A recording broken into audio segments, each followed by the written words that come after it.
the thing you walk away with is the amount of heart and the amount of fight that the guys have shown throughout this whole campaign, but probably none more than the match that we've just witnessed. And, you know, both sides showed that today, and it did come down to, I don't know how they won it. What was it?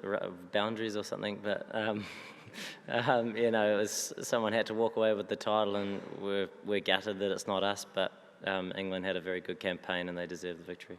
A boundary countback, as you kind of just alluded to there, is that a fair way of deciding a World Cup final? Like, could you think of a better way, perhaps?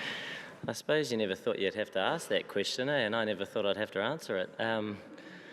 Yeah, look, while the emotions are raw, it is pretty hard to swallow when, you know, two teams have worked really, really hard to get to this moment in time, and, you know, when sort of two attempts to separate them with a winner and a loser still didn't perhaps sort of shine with one side coming through. You know, it just is what it is, really. The rules are there at the start. No one probably thought that we'd have to sort of result to some of that stuff, but yeah, very tough to swallow. Obviously a great game of cricket, and I think all you guys probably enjoyed it, as to everyone else. I think they're still here.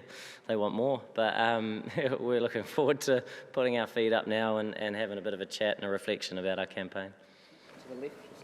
Kane, before the start of the match, did you guys actually plan for a super over strategy before the start of the match? Because you could have probably come out, Martin Guptill wasn't in the greatest of forms that in the tournament. So what was the strategy before the match? Did you guys actually plan for a super over? But he's such a fast runner, and that's all he had to do. And he just was short by a little bit. So unfortunately, it didn't happen.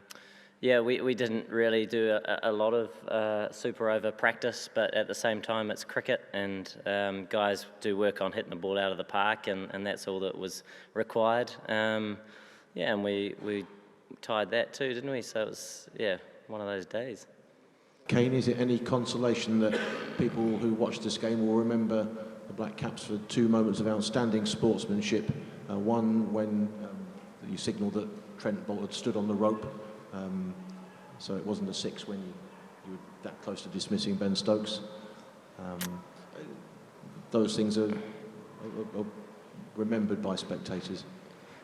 Yeah, I suppose we've just finished the game, haven't we? So whether people talk about it in years to come, we'll have to find out. But, you know, it was a fantastic game to be a part of. It is quite hard to look at it at the whole match sort of in a rational way when, you know, we've just sort of been through what we've been through. But judging by the people that are still hanging around and the support that was there long after the match had finished, clearly it was a great spectacle for everybody. You mentioned the uncontrollables. Another one was when the ball hit Ben Stokes' bat. What were you thinking? I guess no hard feelings, or do you think maybe the rule could change? I don't know. The rule has been there for a long time.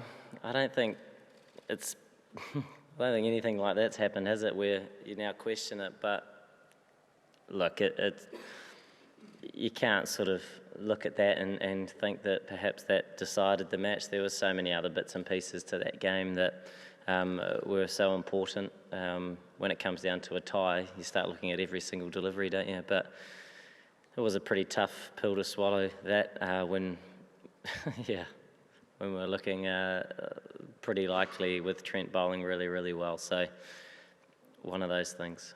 You've used a few different phrases, the uncontrollables and thin margins. Dogs as well. Sorry? Dogs, I've used dogs.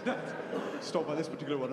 Yeah. Would you agree that one way of looking at it is just down to luck, that you're not sitting there as a World Cup winning captain today, especially with what happened with Guptill's throw, hit Stokes' bat, went off for, you know...